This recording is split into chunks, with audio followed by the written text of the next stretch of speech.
2008年5月16日这天，印度的新德里发生了一起骇人听闻的凶杀案件。年仅14岁的花季少女小雅，头部遭受钝器重击，喉咙被利刃割开，惨死在自家卧室里。当地警方在调查这起案件的过程中，得出了一个令人匪夷所思的结论：残杀小雅的凶手竟是她的亲生父亲。那么，一位原本慈爱的父亲，真的有可能对自己的女儿下此毒手吗？本期节目，甜橙给大家带来一部极为荒诞的印度犯罪悬疑片《罪恶》。说它荒诞其实也不妥，因为这是一个根据真实案件改编的故事。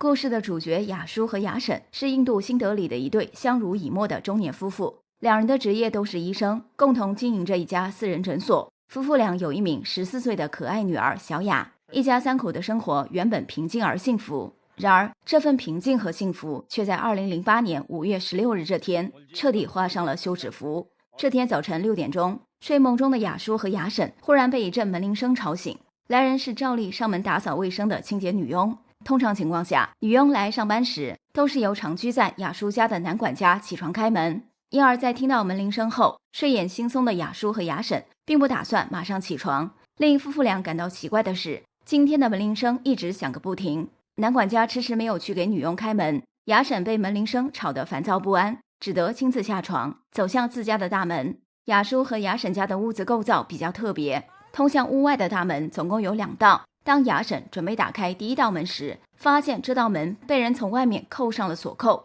从里面根本打不开。而平时睡在门旁边一间小卧室的男管家此时不在屋内，雅沈猜测男管家可能是刚才在外出时顺手从外面扣上了锁扣。于是他带着几分恼怒给男管家拨去了电话，不料男管家的手机居然处于关机状态。雅沈只好回头找来备用钥匙，将之从自家所在的4楼扔到了1楼，让正在楼下按门铃的清洁女佣自行开门进屋。在雅沈将钥匙扔给女佣的同时，雅舒也已起床。夫妇俩随后无意中注意到餐桌上不知何时多了一只装着大半瓶液体的酒瓶。两人看到酒瓶后，蓦地感到了一种不安，而后又像是被第六感牵引，下意识地来到小雅的卧室，想叫女儿起床。结果惊恐地发现，小雅浑身是血地躺在床上，早就没有了呼吸。雅舒和雅沈立时被眼前的景象惊得目瞪口呆，雅沈更是失声痛哭。与此同时，女佣从外面用钥匙打开门，走进了屋内，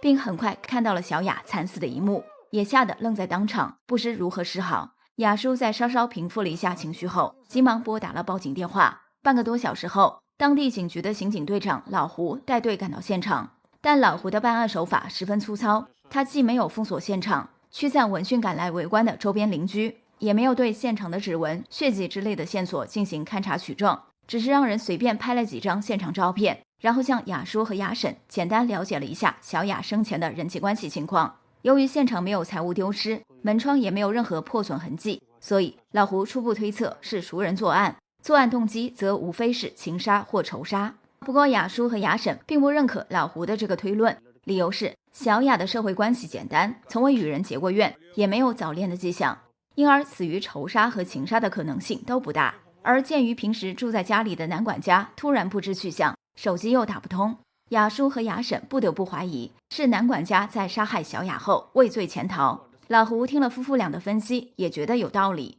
随即派人对男管家的社会关系进行排查，并很快查到了一条重要线索。雅舒和雅沈诊所里有一个名叫卷毛的男学徒，是男管家的老乡，两人都是来自尼泊尔。根据卷毛的证词，现年46岁的男管家是一个单身多年，见到母猪都如饥似渴的老色鬼。如此看来，男管家的作案嫌疑变得更大，或许对方是觊觎小雅的美色，才酿成了这起命案。在结束对卷毛的问询后，雷厉风行的老胡当即发出了对男管家的通缉令。哪知通缉令发布的当天，有人就在雅舒夫妇居住的公寓天台上发现了男管家的尸体。法医尸检结果表明，男管家的死亡时间和小雅的死亡时间很接近，死因也和小雅一样，是遭人用钝器重击头部后被割喉致死。由此可见，杀害小雅和男管家的凶手应该是同一个人。令人啼笑皆非的是，警方在赶到男管家的陈尸现场后，依旧没有封锁现场和进行细致的取证工作。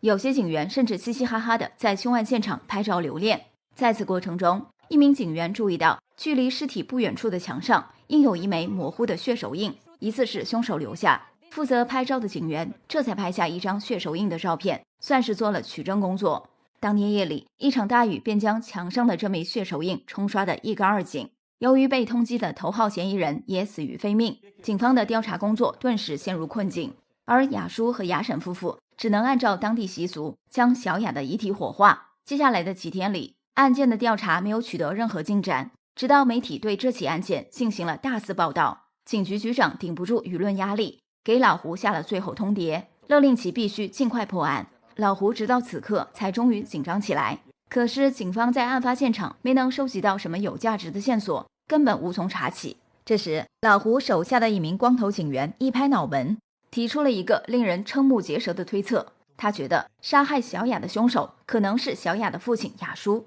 小雅的母亲雅婶则是帮凶。理由是案发当晚，小雅在家中遭人杀害，期间雅叔和雅婶却没有听到任何动静，明显不符合常理。老胡听完光头警员的分析，频频点头，并决定对雅叔和雅婶展开深入调查。光头警员随后从雅叔诊所的学徒卷毛口中打听到了一些八卦消息。据卷毛透露，雅叔和雅婶表面上恩爱有加，实际上夫妇俩私下里玩得特别花，经常和朋友们玩换妻游戏。小雅在得知父母的劣迹后，长期闷闷不乐。卷毛怀疑小雅出于对父母的报复，跟家里比自己年长近30岁的男管家发生过不正当的关系。光头警官听到这个令人三观炸裂的八卦消息，更加认定雅叔就是杀人真凶。或许是雅叔察觉了小雅和男管家的不当关系，担心家丑外扬，才愤而将两人杀害。此外，光头警员还从火葬场工作人员口中了解到，雅叔在火化女儿遗体时，给小雅登记的死亡时间是案发当天的凌晨2点钟。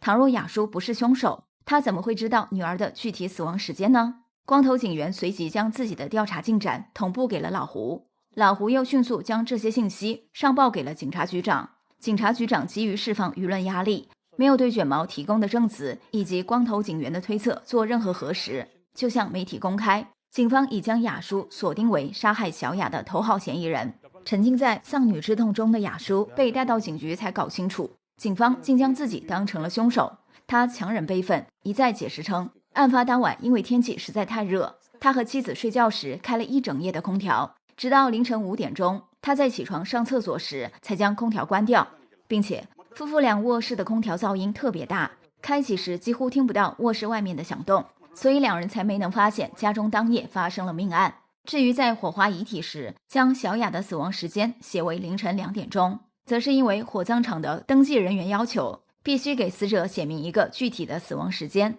雅叔只得根据警方此前提及的信息，自己估算了一个小雅的死亡时间。然而负责审讯工作的光头警员对雅叔的辩解完全不予理睬，并洋洋得意地推理出了雅叔所谓的作案过程。根据光头警员的推测，案发当晚雅叔应该是因难以入眠，在半夜独自起床，跑到餐厅喝了杯酒。当时他打算让男管家帮忙拿点冰块，但是连续叫了几声对方的名字，却不见回应。恰在此时，小雅的卧室传出动静，雅叔好奇地走到女儿的卧室门口，推开了虚掩的房门，结果看到男管家正和小雅在床上欲行狗血之事。雅叔顿时如雷轰顶，在盛怒之下，他抄起屋内的一根木棍，将男管家和小雅双双打晕，然后在妻子雅婶的协助下，先把男管家拖到天台，用水果刀将其割喉致死。杀死男管家后，雅叔又回到屋内，用同样的方式杀死了自己的亲生女儿，最后清理了凶器上的血迹，和妻子回到自己的卧室，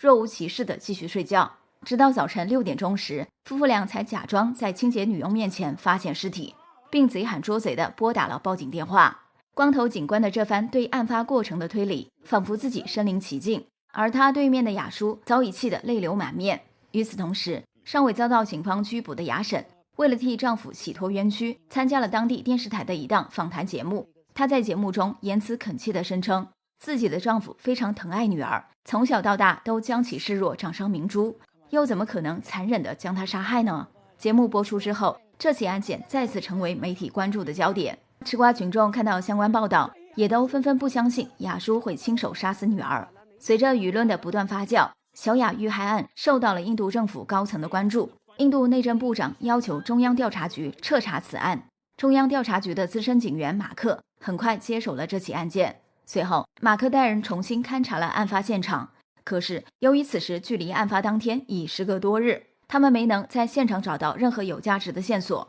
一无所获的马克又根据雅叔的证词，对雅叔和雅婶卧室的空调进行了噪音测试，确认这台空调的噪音的确非常大。在卧室房门紧闭的情况下，即使有人在小雅的房间引吭高歌或甩锅砸盆，雅叔夫妇待在自己卧室也很难听到动静。此外，马克还向火葬场的工作人员核实，火葬场在登记逝者身份信息时，确实要求家属必须填写具体的死亡时间。这样看来，光头警官推测雅叔是凶手的2大依据其实都有问题。换句话说，雅叔的证词并没有什么漏洞。紧接着，马克亲自对雅叔、雅婶以及同时发现尸体的清洁女佣展开了问询。根据3人的证词，雅叔夫妇在发现尸体之前，家中通向屋外的第1道大门被人从外面扣上了锁扣。如果凶手果真是身在屋内的雅叔的话，他根本没有办法再从外面将大门扣上锁扣后又回到屋内。凶手显然另有其人，并且马克在询问雅叔和雅婶时使用了测谎仪，夫妇俩全都通过了测谎试验。现在的问题是，如果小雅和男管家的死跟雅叔夫妇并无关系，那么真凶会是谁呢？马克在查看案件卷宗时，注意到警方在此前的调查过程中，雅叔诊所的学徒卷毛提供了大量证词。警方正是相信了这些证词，才将雅叔锁定为犯罪嫌疑人。马克决定先核实一下卷毛证词的真伪。谁知通过对雅叔夫妇邻居和朋友们的走访，马克很快发现卷毛的证词诸如雅叔夫妇喜欢参加换妻游戏，小雅和男管家有染，以及男管家是一个见到母猪都如饥似渴的老色鬼云云，全都是一派胡言。在邻居和朋友们的眼中，雅叔和雅婶是一对相敬如宾又洁身自爱的夫妇。2人雇佣的男管家虽是一名单身汉，却性格老实，绝无可能对与其年龄相差悬殊的小雅起色心。男管家平时只是将小雅当成晚辈，甚至自己的女儿看待。除此之外，马克还从雅叔诊所的其他工作人员口中获知，这个卷毛不仅喜欢满嘴跑火车，而且好逸恶劳。这货在诊所当学徒期间，经常偷懒耍滑，雅叔为此不止一次批评过他。就在案发的前2天，雅叔还当着诊所其他工作人员的面警告卷毛，如果再屡教不改，自己便会把他扫地出门。卷毛自觉此事让他颜面尽失，私下里曾扬言要报复雅叔。以上的这些线索使得马克不得不怀疑卷毛有着重大作案嫌疑。随后，马克带人搜查了卷毛的住处，并在对方的衣柜里找到了一把弯刀和一条沾染血迹的枕巾。弯刀上面虽没有血迹，但从刀刃厚度来看，很像是割断小雅和男管家喉咙的凶器。马克立刻将弯刀和枕巾交由鉴定科的同事检测，并将卷毛带回警局盘问。没想到卷毛嘴还挺硬，什么实情都不肯透露。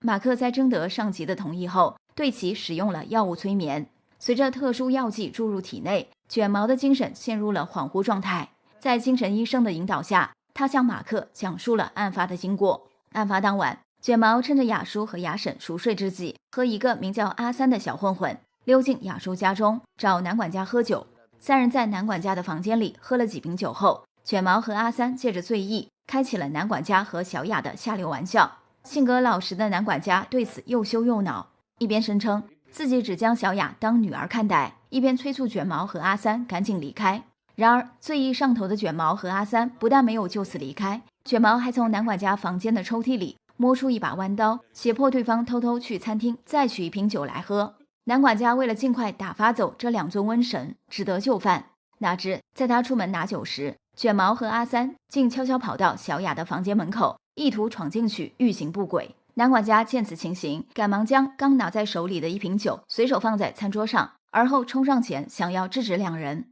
结果3人的说话声惊动了房间内尚未入睡的小雅。小雅疑惑地打开门，刚好看到男管家等3人正在拉扯。见家里闯入陌生人，小雅下意识地开始呼喊父母。卷毛担心自己的行径被雅叔和雅婶知道，会被立马赶出诊所，于是就用手里的弯刀刀柄砸晕了小雅。刚说到这里，卷毛的血压突然急剧下降，旋即晕了过去。医生检测后确认是催眠药物产生了副作用，如果继续用药的话，卷毛恐怕会有生命危险。无奈之下，马克只得停止了对卷毛的催眠，并马上将卷毛刚才提到的阿三带回警局。也对其实施了药物催眠。阿三在药物的作用下，向马克讲述了后来发生的事。卷毛在用刀柄砸晕小雅后，男管家、阿三，包括卷毛本人，全都陷入了惊慌失措的状态。冷静下来后，卷毛打电话找来另一个名叫巴巴考的朋友，此人以头脑精明著称。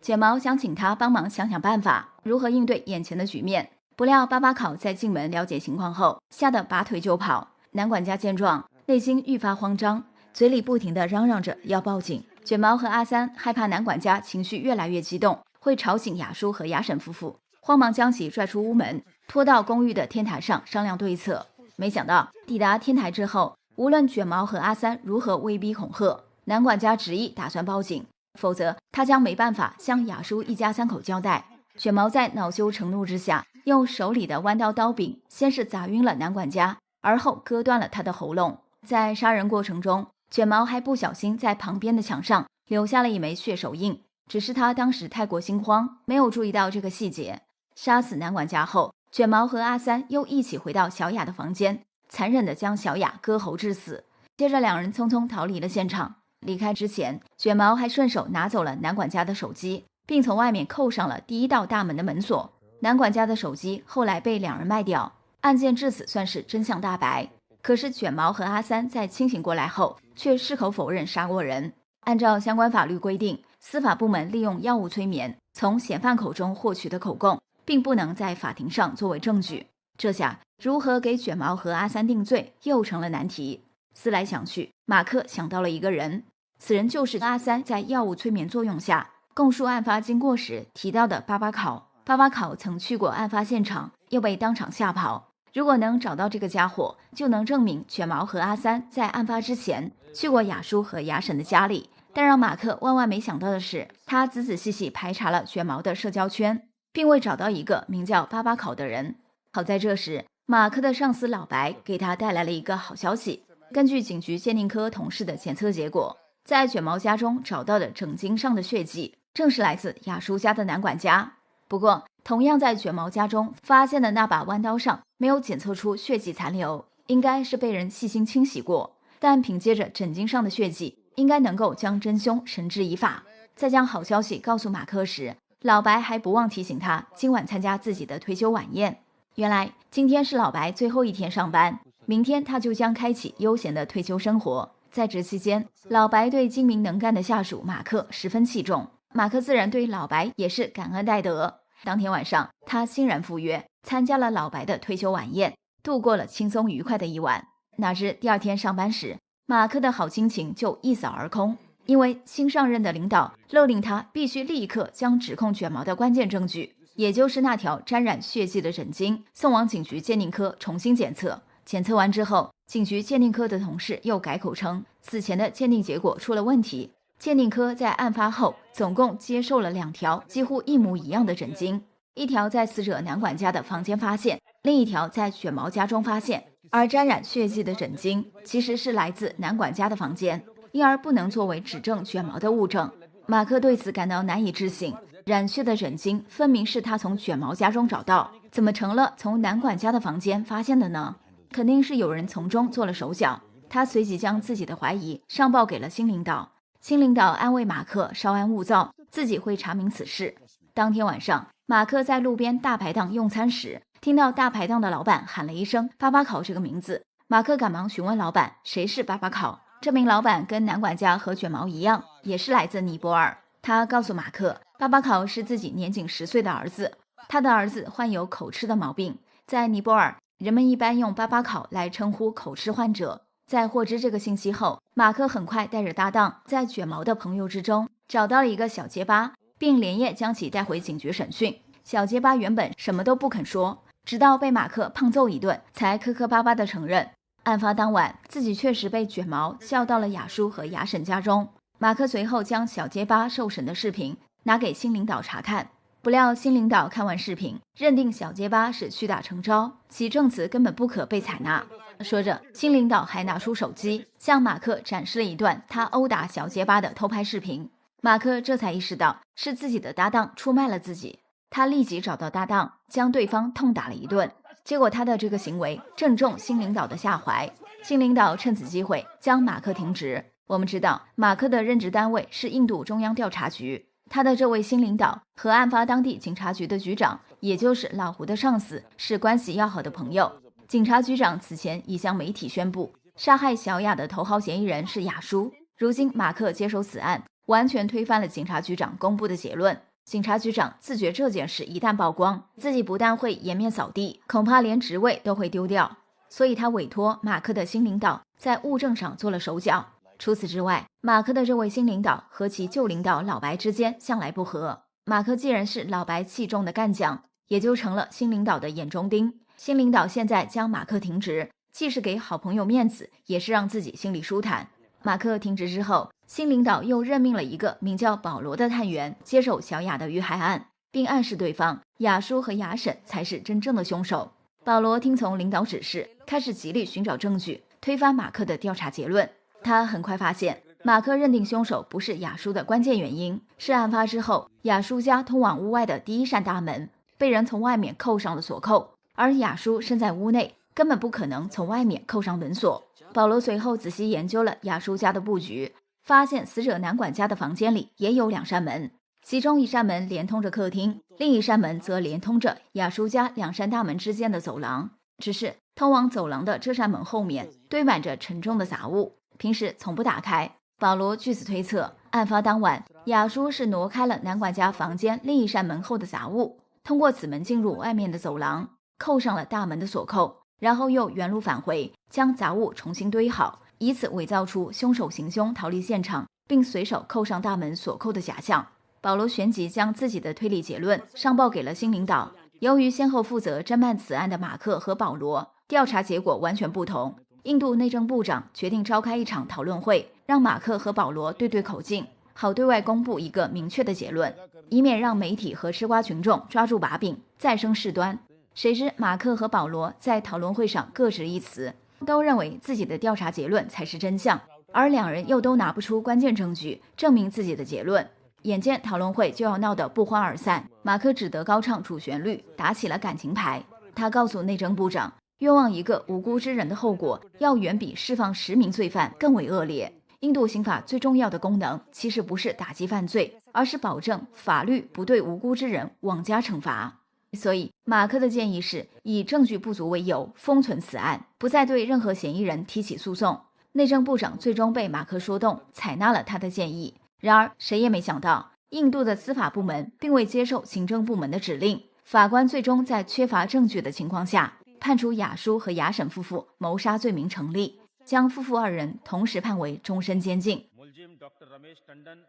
如前所述，这部上映于2015年的《罪恶》改编自一起发生在印度的真实案件，只是我们不知道电影中的哪些情节取材于真实，哪些情节来自虚构。就电影本身而言，前半段的悬念铺设还算比较精彩，后半段对印度司法腐败的揭露，以及对司法行政体系的反思，至少在我们外国人看来比较寡淡和无趣。好啦，今天就到这里吧。喜欢我们节目的小伙伴，别忘了点个关注，让甜橙的声音长期陪伴您洗澡、睡觉、化妆、开车、吃饭、做家务。下期见。